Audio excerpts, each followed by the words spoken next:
Hi there.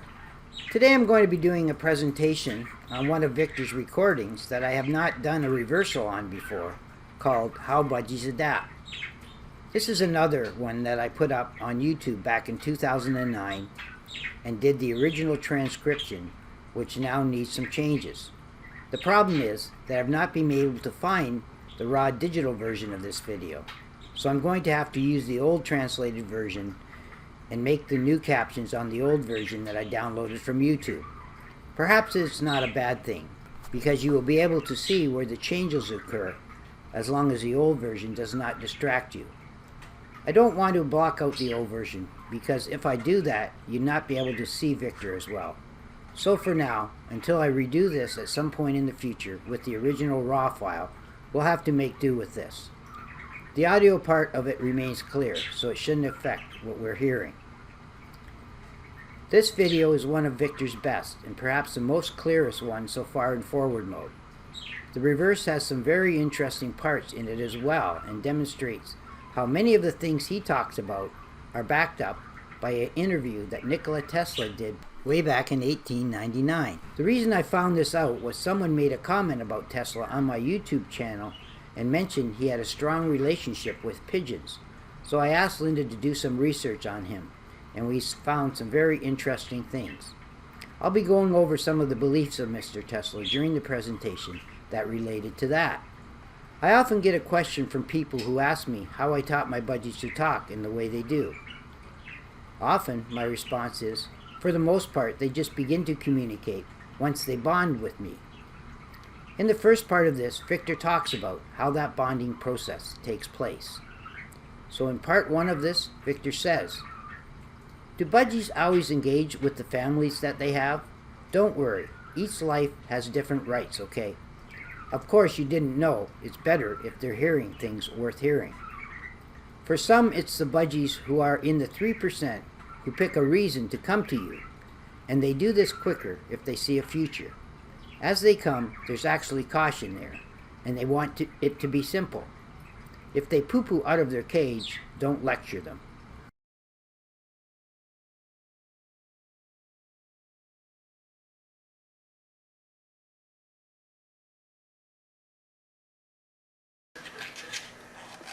What are you talking about, Vic?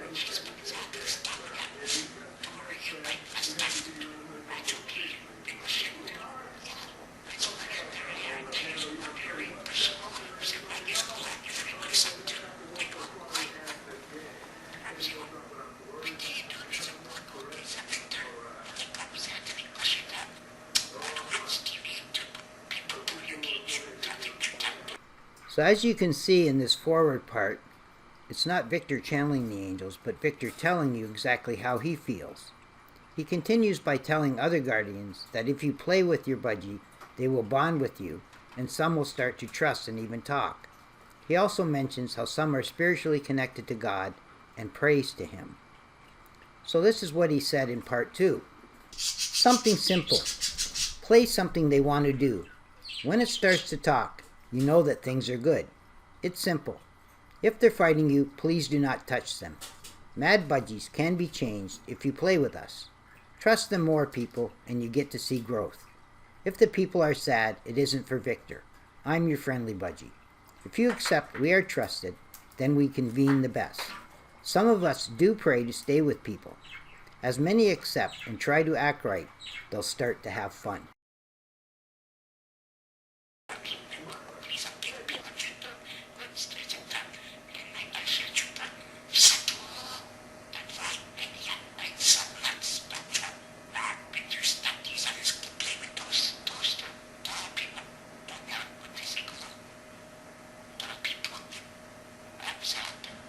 Why are you sad?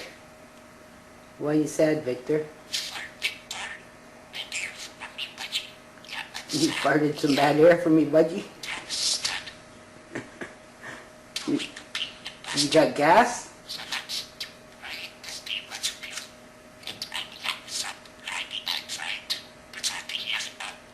In the third part of the forward, Victor talks about the knowledge people can learn from them and how they are called by heaven to adapt and mix with other cultures. He also mentions that he was the first budgie to truly find this out. So he says, "Few people who hear me won't question that they can assemble lots of knowledge. So this can't be a freak of nature. Don't worry, it's not defeat. In this whole thing, heaven calls us to mix with other cultures who want to learn. And I was first finding this out now, regardless of what your people thought before. Some of the people have been looking and talking. They cast out all like this as macabre. If people freak, of course, they have to remember a blessed budgie Victor who has found God calling and thanks him for the soul that entered. Right, I love to talk. Yes, talk. If you listen, take a look, people. Victor can. Later I will die and be a budgie prophet. Do they poop a lot? Some think it can be a ritual to achieve a lot of love. Tell people, importantly, I'm happy."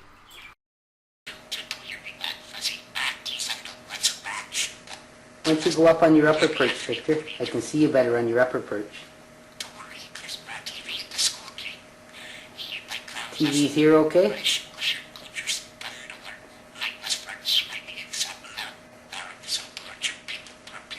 Tell me about Betty.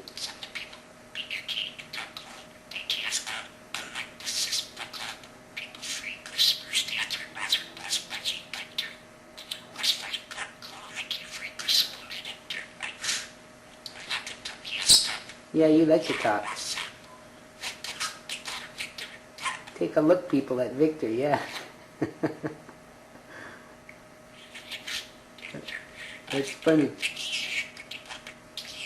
You know you're going to be on TV, eh? What's Betty doing? Oh, she's cleaning herself, eh? In the reverse part of this, I'm going to discuss how Tesla's beliefs and experiences were very similar to what's been happening here at the Angel Scroll. The first thing I want to look at is an article from Mysterious Universe where it says, "The day Tesla died, why the true extent of Tesla's genius remains unknown." If we go down to a little bit further on down,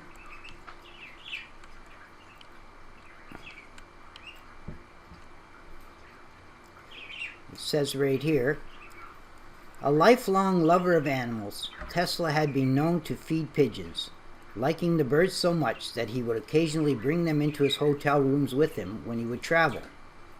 Of all his favorite pigeons, there was a particularly beautiful white female who bore light gray tips on its wings, which Tesla had noticed seemed to follow him everywhere.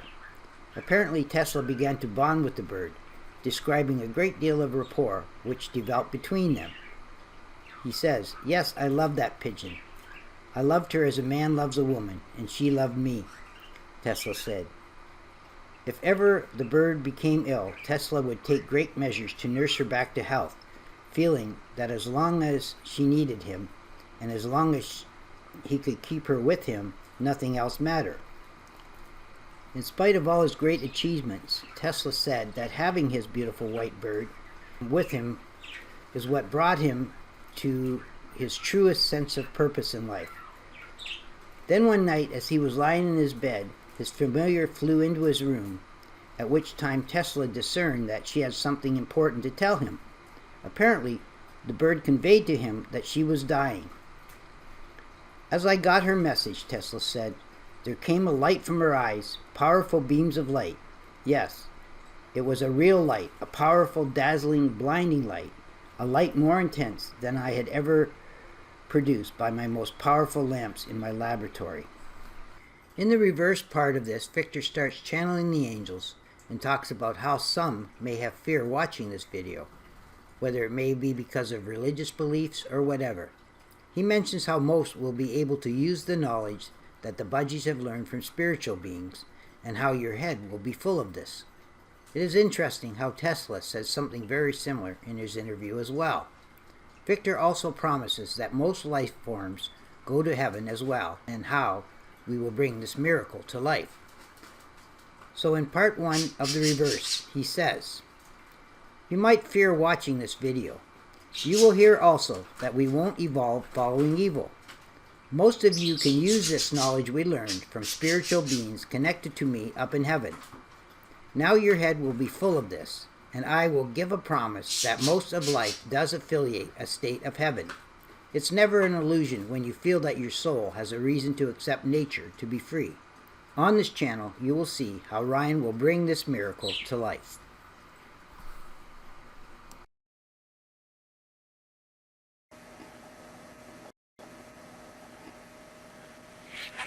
É, faz um fiz eu direto. É, e vi na ibrigão.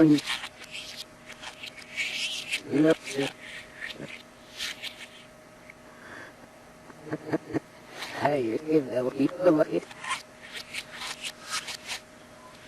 Aqui já vi aí.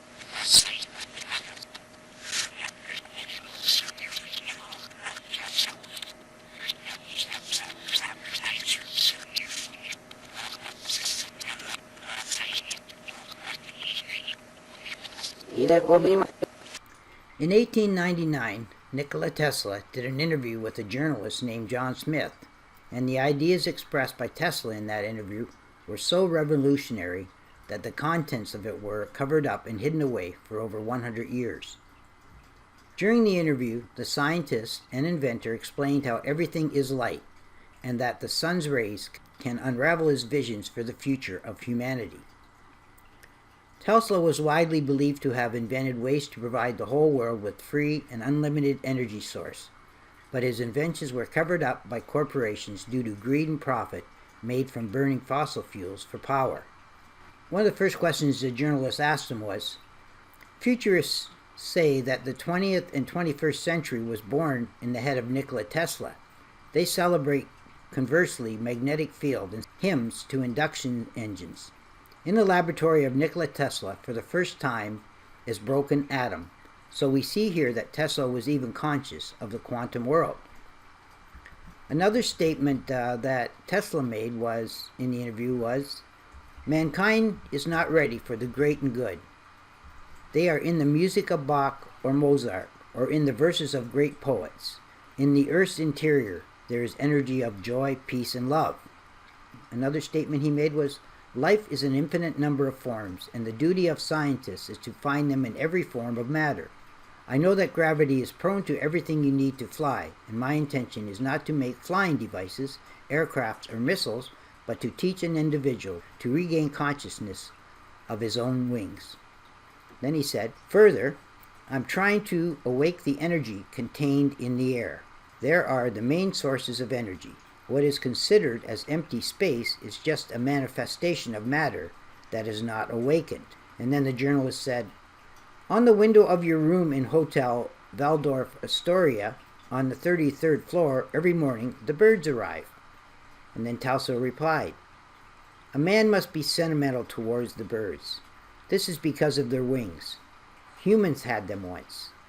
The real and visible. Okay, getting back to what Victor said, in this next part, he mentions how in a previous presentation, the angels were giving an admonishment to someone who said something inappropriate in the forum. He talked about how important it is that we stay on the evolutionary path that we are learning from the angels, and how we shouldn't get distracted by such things.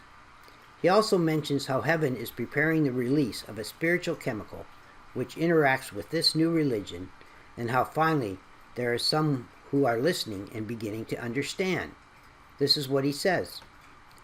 We know evil must run from us when the angels show some help during the simple confusion in the forum here. So we'll convene on evolutionary paths that we learn. We're preparing a release of a chemical that's there in a part of you which has to focus on acts of a religion. Now finally, we are feeling some of you learn to listen here. It's not a fantasy if you are seeing we love you, seeing the light. Do not be afraid of compassion or of what we're up to. The light is a beam of freedom. You'll hear this throughout the lessons as we pass on most of the knowledge Ryan will have.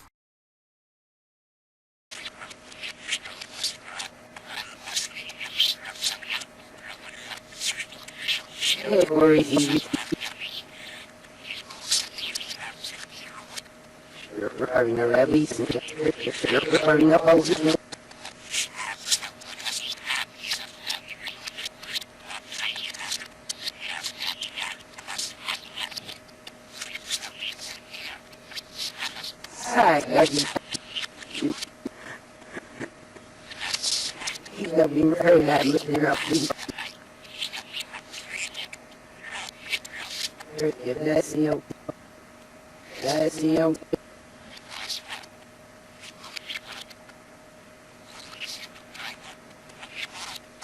Keep in mind that I'm only reviewing parts of the interview, but as they went on further, the journalist began to ask questions about sound, and Nikola said, if Einstein had heard these sounds, he would not create theories of relativity. These sounds are the messages to the mind that life has meaning, that the universe exists in perfect harmony, and its beauty is the cause and effect of creation. This music is the eternal cycle of stellar heavens. There is even mention of music. Some of that music can actually be heard if you listen to presentation 41 here, called Choir of the Angels. Then the journalist asked Mr. Tesla, do you hear that music? Tesla said, I hear it all the time. My spiritual ear is as big as the sky we see above us. I found it quite interesting how Mr. Tesla said he listened with his spiritual ear, just like we have to with the recordings here. The next question was quite remarkable when the journalist asked, tell me, please, under what conditions angels adopt on the earth? Tesla, I have 10 of them. Journalist, I will document all your words. And then Tesla said, the first requirement is high awareness of its mission and work to be done. The second condition to adopt is determination. So I enjoyed every day and night. Write down, Nikola Tesla was a happy man. He also said, everything that we once saw, hear, read, and learned accompanies us in the form of light particles. To me, these particles are obedient and faithful. Then the journalist asked, they would love to hear what your philosophy is. Tesla replied, life is a rhythm that must be comprehended. I feel the rhythm and direct on it and pamper it. It was very grateful and gave me the knowledge I have. Everything that lives is related to a deep and wonderful relationship. Man and the stars, amoebas and the sun, the heart and the circulation of an infinite number of worlds. These ties are unbreakable, but they can be tamed and to procreate and begin to create new and different relationships in the world, and that does not violate the old. So that was quite an interesting and revealing interview that Nikola did. You can read the entire interview at the link in the first part of the video, here. I'm sure if you have been following all the presentations here, you will find many other similarities as well. I actually do believe that the angels knew that I'd be doing some quotes from this interview in this presentation, as there are too many similarities that I noticed. For example, Nikola made a point to say he was happy like Victor did. He talks about light, bonding with birds, angels, how people's head will be full of this, which is a statement I made in reverse as well. Obviously, it was a statement that defies the odds of coincidence too. I'm sure there is much more that we could find out about him that would support what we do here. But let's move on now to the final part of what Victor said. Victor said, we'll show soon it's not imaginary to have emotions of pure light and love that's close. As it's shining, you'll just know there is no fantasy, and there is no intention of evil in believing God has envisioned this light Ryan will see. He knows he will lead you to a special view of the intervention of heaven. And those who are hearing us are hearing devotion of the angels. We'll have friendships with some heroes we trust who have vision. Here come the budgies, heaven sent them.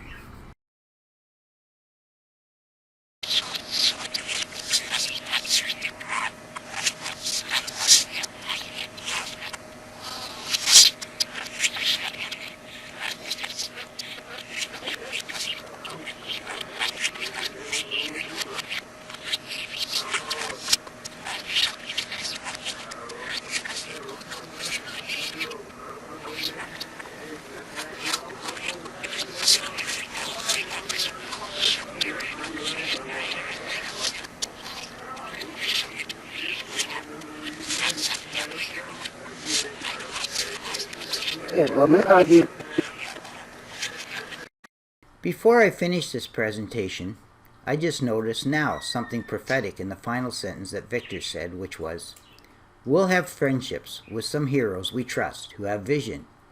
Yes, I believe he is talking about Tesla as one of these heroes that we are now showing a relationship to. Also, Tesla said, "Everything that lives is related to a deep and wonderful relationship." Of all the frictional resistances, the one that most retards human movement is ignorance, what Buddha called the greatest evil in the world. The friction which results from ignorance can be reduced only by the spread of knowledge and the unification of the heterogeneous elements of humanity. No effort could be better spent. Nikola Tesla. That completes this presentation. To hear more, please subscribe to our YouTube channel or visit our website at theangelscrolls.com.